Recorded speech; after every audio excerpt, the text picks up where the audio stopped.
Ben de çoktan beri gelmek isteyeyim. İşte işlerin yoğunluğu desem. Hem yeni kitap yazayım. İşte köylerde bir çekimler falan yapayım. 2-3 hafta önce geldim. Dayım bir işte şey topluyordu, zeytin topluyordu. Hem geldim bir çekim yaptım hem de geldim yardım ettim onlara şeyde, zeytinde beraber topladık. Mustafa dayım ile yardım ettim, biraz Kurşun dayım ile gittim. Avun ettim. Dayı, başka ne diyeyim, ne yapayım? Vallahi iyilik güzel. Teyzenle dövüşüp yap. Teyzemle ekmedin, ancak geziktik falan. Sen de teyzemden başka dövüşecek birini bulamadın. Kimse yok, başka kimden dövüşecek? Başka Başka köylüden, komşudan mı dövüşecek? En yakınınla dövüşecek. Değil mi? Şerif Çavuş neydi? Şerif Çavuş. Valla Şerif Çavuş. İşte geceden geceye konuşuyor. Geceden geceye konuşuyor. Okulu bitti. Okulu bitti. Ondan işte sonra çalışıyor. kura çekti, Ankara'ya düştü. Ankara'da mı şu an? Evet. Hava kuvvetlerinde. Evet. Oo maşallah. Tahsil Teyzemle yapaydı da. Zamanda diyor geldin dedi seni evlatlığa alaydık diyor. Keşke alsaydın teyzemiz. Daha bir gününü görürdük şimdi. Eyvallah. Torun severdik, geldim.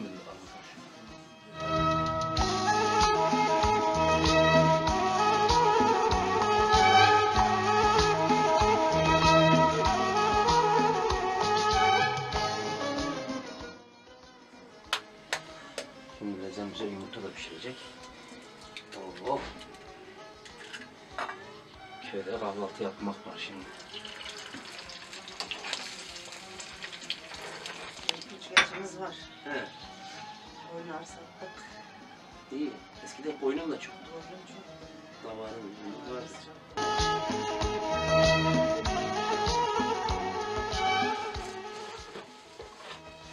Bunu tanıyabiliyor musun? Hadi şöyle. Oo, benim bu 2004 yılı. Gördüğünüz gibi dayım 2004 yılında çıkardığım ilk albümü çıkarmış Dezen göreyim mi? Dezen böyle saklar işte Daha her şeyi. saklamış. Ya her şeyi saklar Dezen Çok böyle. mutlu oldum valla. Benim dayım 2004 yılında ilk albüm yaptığımda çektirmiştim bu fotoğrafı. Dayım saklamış. Ha, bu da rahmetli Garay'ın fotoğrafı. Ay yalan ben. Nasıl sana benziyor kız? Gördüğünüz gibi bu da benim anam. Bunu ben yaptıralı. Daha bu küçükken daha şeydi de şöyle fotoğraf küçüktü, daha güzeldi, büyüdü mü şöyle. O küçük duruyor mu sizde? İşte o küçüğü Dezen aldı. Aynı o Dezen aldı Ben ben. bunu aldı zaten. Fotoğrafta. Yok, bunu değil, bunun Benim küçüğünü. anam.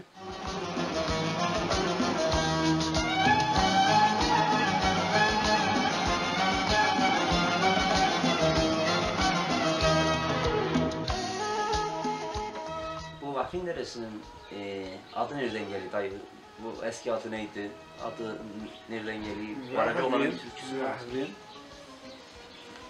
günümüzden 400 yıl önce büyük bir yerleşim merkezi. Halep'ten Antep'in tam orta yeri 60 kilometre buraya Halep, 60 kilometre Antep.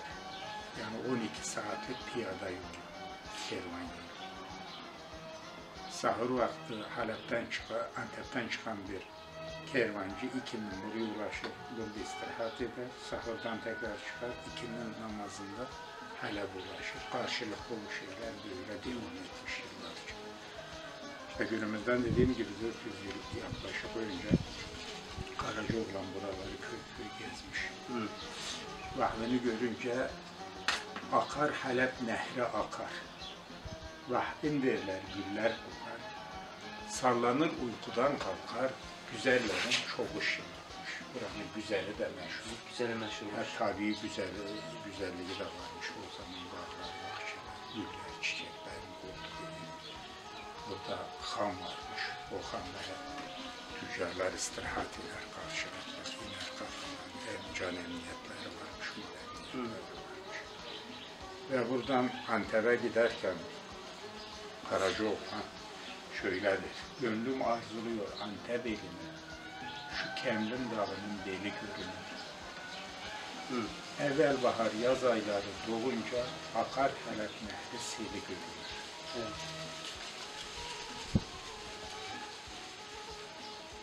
Gedige varınca. Kılcan derler şu köylerin sırası, rasat söker benim göğsüm yarası. Bakıdanın çoktur kaşık arası, eğdirmiş Serkuş'un teli görünür. Yediye varırsak yol olur yarı, sazlının güzeli sallanır beri. Konalga yerimiz Nafak Pınarı, oradan Antep'in kendi kınarı. Ömeyli'nin horuzları banlamaz, dahne Arap olmuş, dil anlamaz. Buralarda hatir gönül bilinmez, hatir gönül bilen yere gidelim demiş, Antep eline küsmüş, Pazarcı Ovası'na geçmiş. Dahne Arap olmuş, dil anlamaz. Demek ki burada Araplar da var o bölgede, yani Tilbaşar Ovası dediğim. Tilbaşar Ovası. Sen kayınbabancının oralar, Tilbaşar Ovası. Değerli hemşehrilerim, değerli izleyiciler, Sıla-i Rahim programının bugün ikinci bölümünü çektik. Bugün yine eş, dost, akraba ziyaretine geldim. Bugün Kilis'in Elbeyli ilçesinin Beşiriye köyündeyim. Burası benim teyzemin köyü. Bugün teyzemlerin misafir oldum. Teyzemi ziyarete geldim. Sıla-i Rahim yaptık. Paşa Özdemir'i ziyaret ettik. Paşa Özdemir teyzemin kocası. Akşam burada konakladık. Burada bizi ağırladılar, sağ olsunlar, güzel ağırladılar. Hem teyzeme hem teyzem kocası Paşa Özdemir'e teşekkür ederim beni misafir ettikleri için.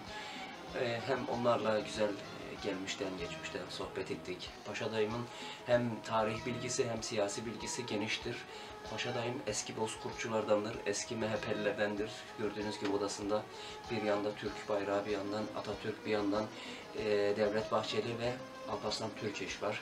Çünkü bu Paşa dayım 1950'de doğmuş, 1980'de muhtar olmuş bu köyün muhtarı. 3 dönem, 15 yıl burada muhtarlık yapmış. O yüzden bütün siyasiler buraya kendisini gelip ziyaret ederlerdi, odasında misafir ederdi. Eski siyasetçidir, eski muhtarlarımızdandır, şimdi emeklidir. Köyünde arazisini eker, biçer, emekli. Hem dediğim gibi tarih bilgisi çok güzeldir. Ben ara ara Paşa dayımın yanına gelir, tarihi bilgiler alırdım, ondan tarihi sohbetler ederdik. Dediğim gibi Paşa Özdemir bu şekilde bu yörenin sevilen simalarından biri. Kilis yöresinde sevilen bir kişiliktir, sevilen ve takdir edilen bir insandır. Ben de hem o güzel sohbetlerini hem o tarihi bilgilerinden faydalanmak üzere hem teyzemi gördüm hem de o sohbetler ettik. İnşallah güzel bir program olur. Sıla-i Rahim programı bundan sonra inşallah yine devam edecek. Yine çekeceğiz. Bunun başka bölümlerini çekeceğiz. Tabii ben kendi eş, dost, akraba Suriye'deki köylerden başladık. Sıla-i Rahim'i ilk önce kendi doğup büyüdüğüm köyden çekmiştim, Kalkıp köyünde. Ziyarette çektim, ondan sonra Zilif'te çektim. Bugün Beşriye'deyim. Beşriye köyü hemen Suriye sınırının bitişiği. Karşı tarafta hemen Çobanbey beldemiz var. Yakın hemen Çobanbey beldesine Beşriye köyümüz. Onun için bugün buradaydık. İnşallah yine yeni bölümlerde sizlerle olacağız.